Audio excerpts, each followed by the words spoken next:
Hola, hola, hola, hola, hola, hola, hola, hola. Ya, ahora sí. Buenas a todos. Si alguien alguna vez está viendo esto, eh, voy a grabar mis sesiones de estudio y de ahora en adelante. Básicamente esto va a ser yo estudiando. Ciencia de datos. Voy a empezar este libro. Se llama Rethinking. Está en inglés, lastimosamente, y pues así está casi todo el contenido que hay de estos temas. Así pues hay que adaptarse. Eh, Realmente lo saqué de Reddit en la sección de ciencia de datos, de Data Science. Alguien preguntó que qué libro era el mejor libro de ciencia de datos. Y otra persona respondió esto, tenía como 20 likes, era el libro más me gusteado de la publicación. Y pues a mí me interesa saber ciencia de datos ahorita, así que se conectó alguien. Ok, ya se fue. Ah, qué chistoso esto. No, no importa.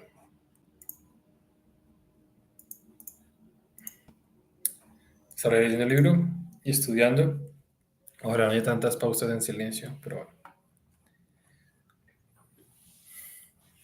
Quiero leerlo todo de tapa a la otra tapa. A ver, prefacio. This book means to help you raise your knowledge and confidence in statistical modeling. It is meant it is meant as a scaffold, one that will allow you to construct the world that you need, even though you will discard it afterwards. Okay. As a result, this book teaches the material of often in convenient fashion, forcing you to perform step-by-step calculations that are usually automated. The reason for all the algorithmic steps is to ensure that you understand enough of the details to make reasonable choices and interpretations in your own modeling work. So, although you will move on your own, you will move on to use more automation. It is important to take things slow and first. At first, you will pull up your wall and then let the scaffolding fall. Audience. The principal audience is researchers in the natural and social sciences, whether new PhD students or seasoned professionals who have a basic curves and regression but nevertheless remain uneasy about statistic modeling. This audience accept that there is something vaguely wrong about typical statistic practice in the early 21st century, dominated as is by p-values and a confusing no sé cómo se dice eso, of testing procedures. They see alternative methods in journals and books, but these people are not sure where to go to learn about these methods. As a consequence, this book doesn't really argue against p-values and the like. The problem, in my opinion, isn't so much p-values as the set of algorithms that have evolved around them. In the wheels of the sciences, as well as the exclusion of so many other useful tools, so the book assumes the reader is ready to try doing statistical inference without p-values. This isn't the ideal situation. It would be better to have material that helps you spot common mistakes and misunderstandings about of-field values and tests in general. As all of us, as all of us have to understand such things, even if we don't use them. So I've tried to sneak in material of that kind, but unfortunately cannot devote much space to it. The book will be too long, and it would disrupt the the teaching flow of the material.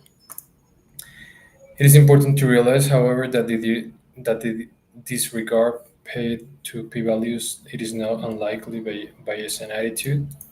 Indeed, indeed, significant testing can be and has been formulated as a Bayesian procedure as well.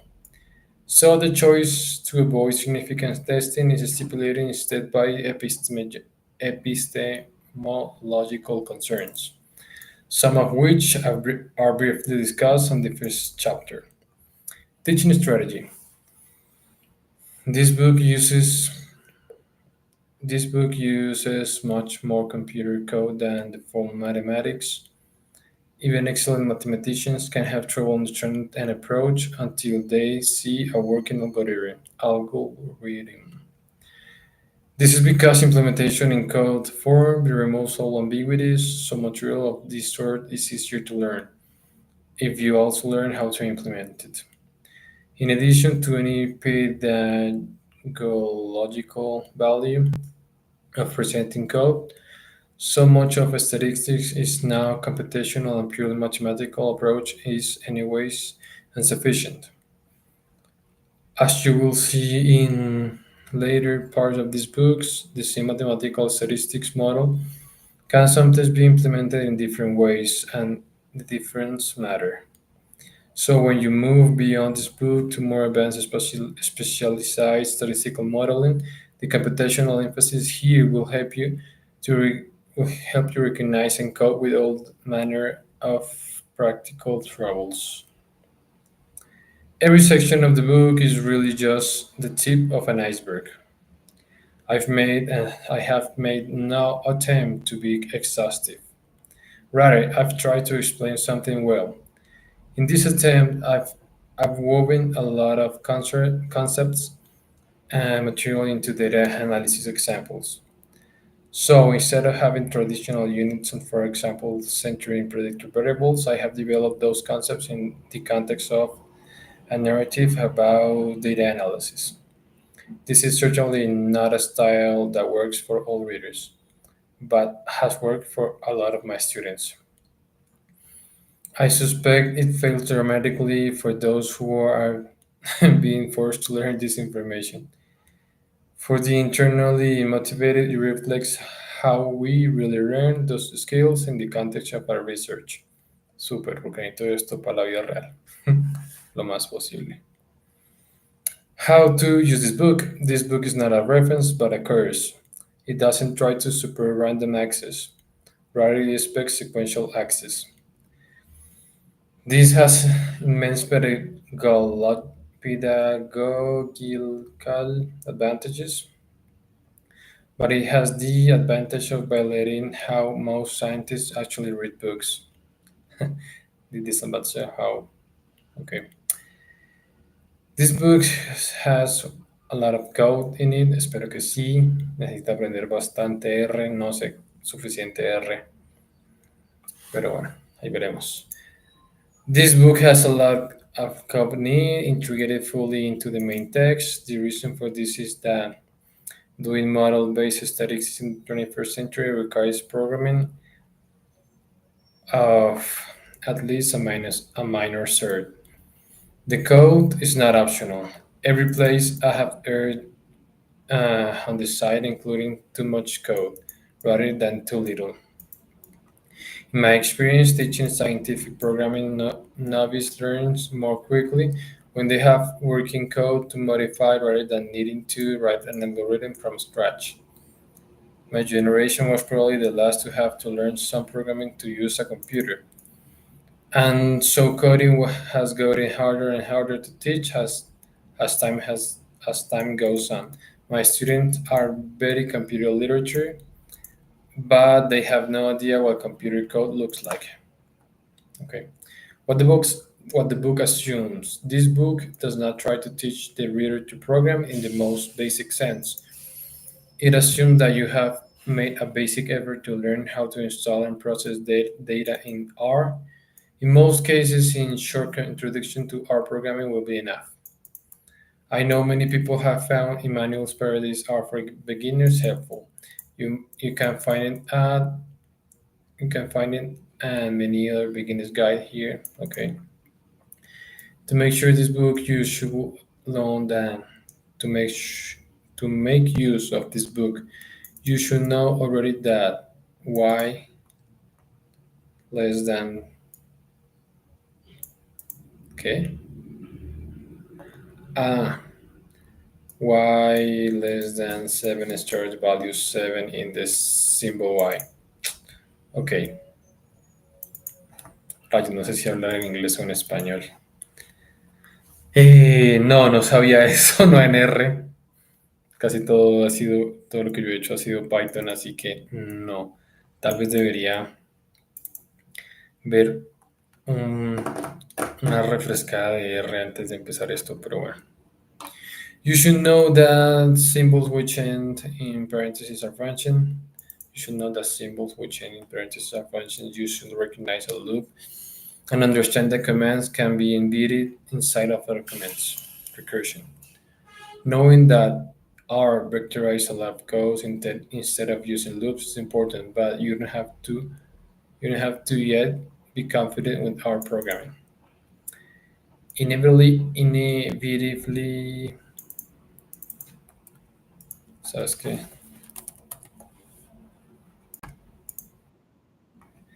Ine, fuck.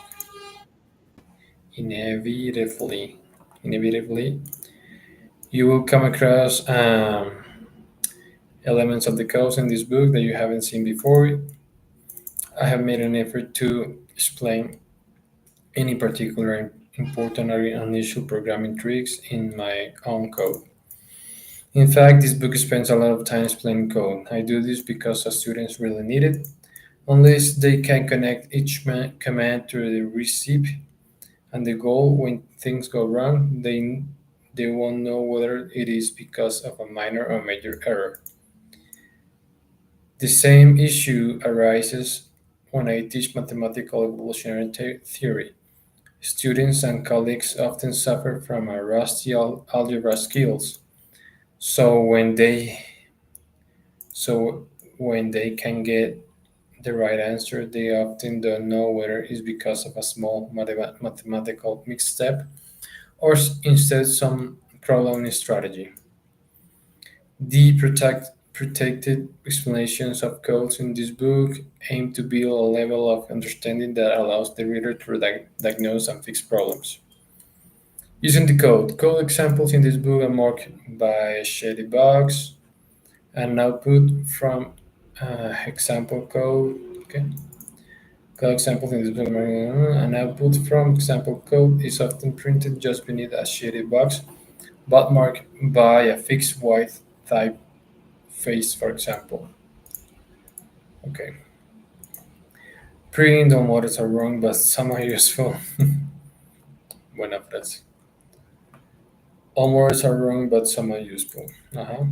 Yeah, we solved the output. Next to each snippet of code, you will find a number that you can reach for the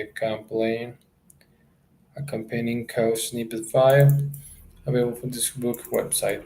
The intention of that the reader follow along executing the code in the shaded boxes and comparing their own output to that printed in the book. I really want you to execute the code because just as one cannot learn martial arts by watching Bruce Lee movies, you can't learn to program statistical models by only reading a book. It's true. You have to get in there and throw some punches and likewise take some hits. If you ever get confused, remember that you can execute each line independently and expect the intermediate calculations. That's how you learn as well as solve problems. For example, here's a confusing way to multiply the numbers 10 and 20.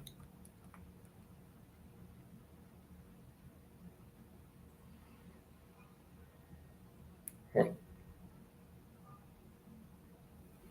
I don't understand that. I need to watch our introduction again.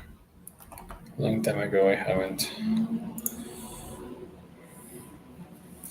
If you don't understand any particular step, you can always print out the contents of the symbol X immediately after that step. For the code examples, this is how you come to understand them. For your own code, this is how you find the source of any problems and then fix them. Optional sections.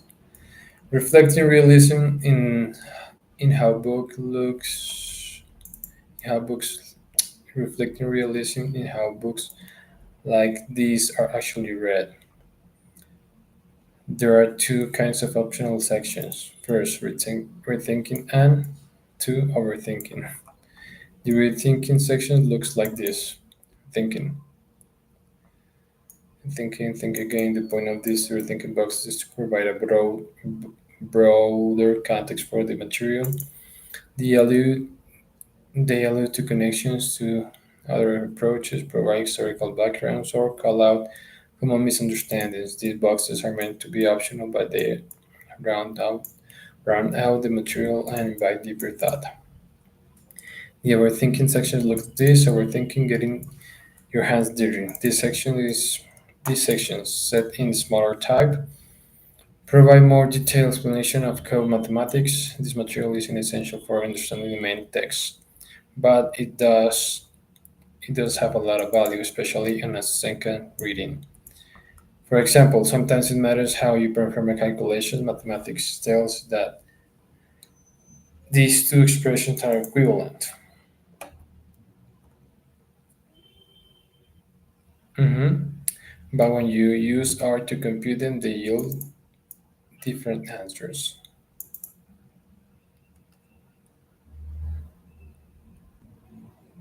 Mhm. The second line is the right answer.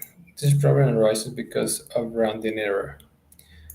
When the computer rounds very small decimal value to zero, this loses precision and can introduce substantial error in inference. As a result, we nearly always do a statistical calculation using the algorithm of probability rather than the probability itself, using the logarithm of a probability. So as a result, we nearly always do a statistical calculation using the algorithm of probability rather than the probability itself. Okay. You can ignore most of this overthinking section on a first read. The command line is the best tool. Programming at the level needed to perform 21 first century statistical inference is not complicated, but it's unfamiliar at first. Why not just teach the reader how to do all with this point and click program? There are big advantages to doing statistics with text commands rather than pointing out or clicking on menus. Everyone knows that the command line is more powerful, but it also saves you time and fulfills ethical obligations. With a command script, each analysis documents itself so that years from now you can come back and to your analysis and replicate it exactly. You can reuse your old files and send them to your to colleagues. Pointing and clicking, however, leaves no trace of breadcrumbs. A file with your R commands inside it does. Once you get in the habit of planning, running, and preserving your statistical analysis in this way, it pays for itself many times over. With point and click, you pay down the road rather than only upfront. It is also a basic ethical requirement of science that our analysis be fully documented and repeatable. The integrity of peer review and the cumulative, cumulative,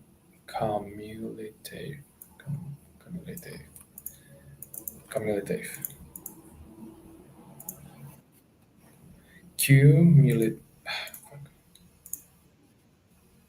cumulative, cumulative.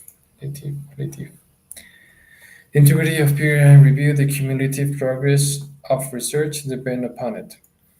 A command line statistical program makes this documentation natural. A command line statistical program this make this a point and click interface does not be ethical. Okay. So we don't use the command line because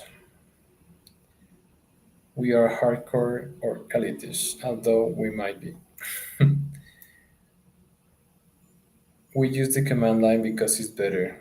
It is harder at first, unlike the point and click interface.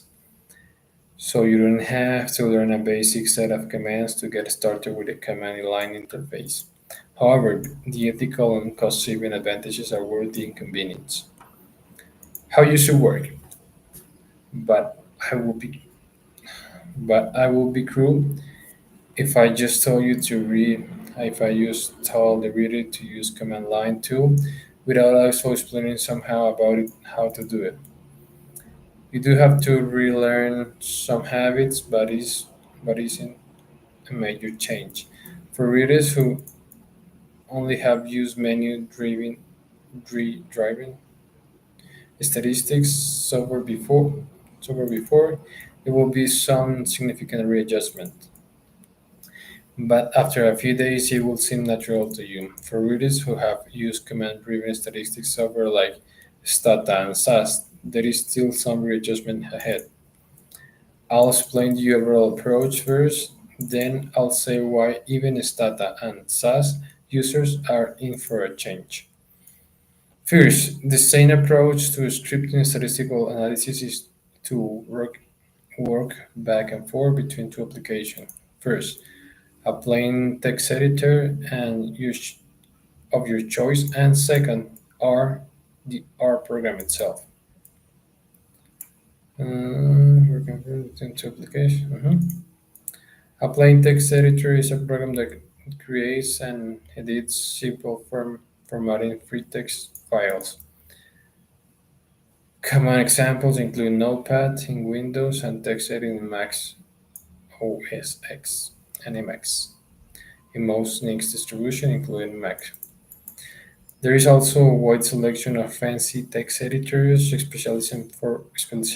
specialized for programmers. You might investigate, for example, RStudio and the Atom text editor, both of which are free. Note that MS Word files are not plain text, do not use them.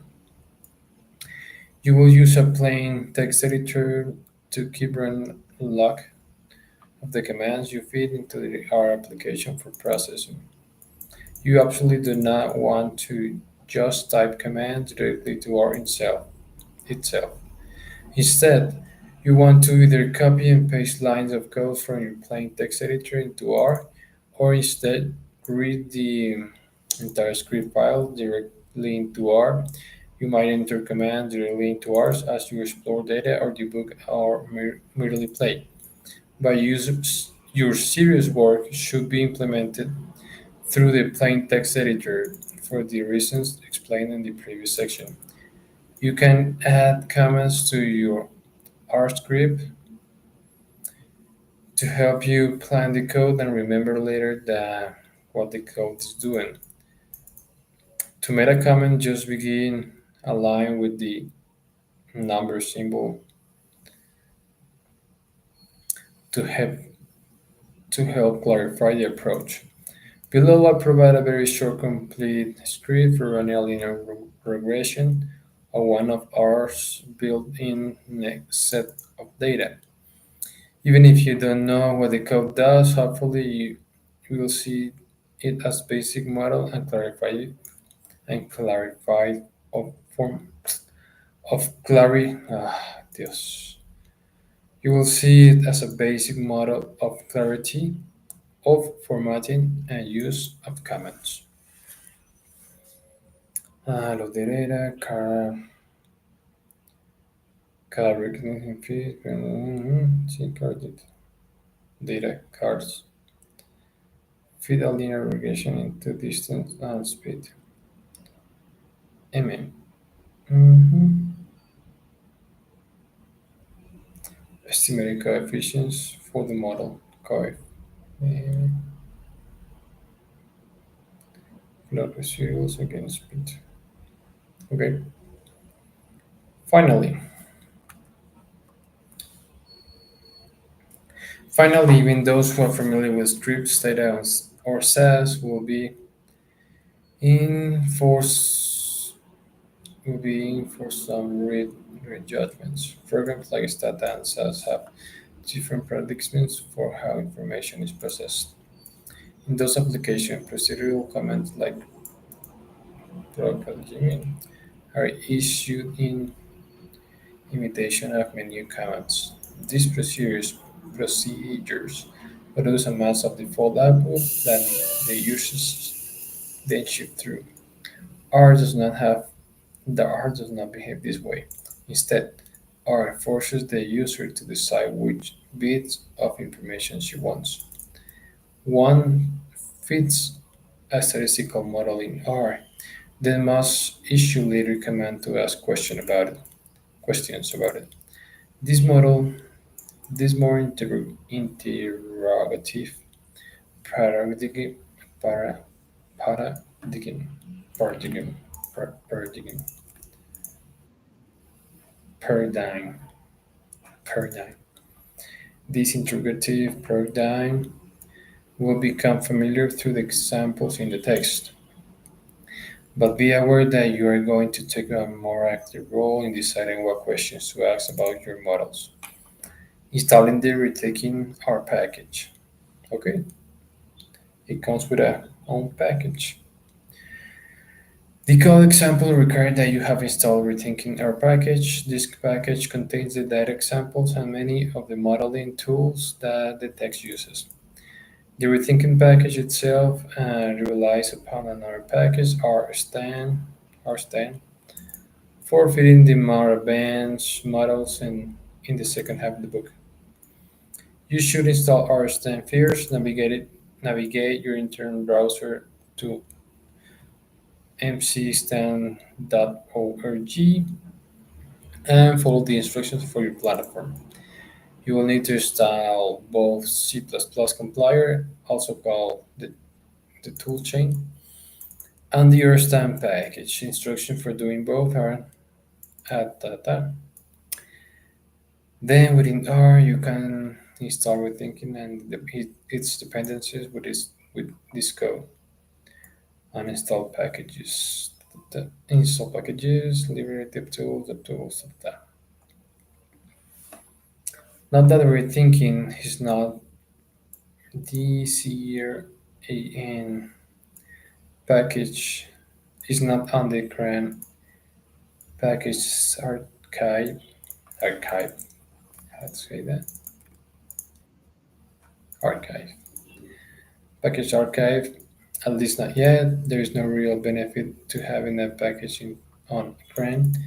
You'll have you'll always be able to perform a simple internet search and figure out the current installation instructions for the most recent version of the Rethinking package. If you encounter any bugs while using the package, you can check GitHub and this link to see if a solution is already posted.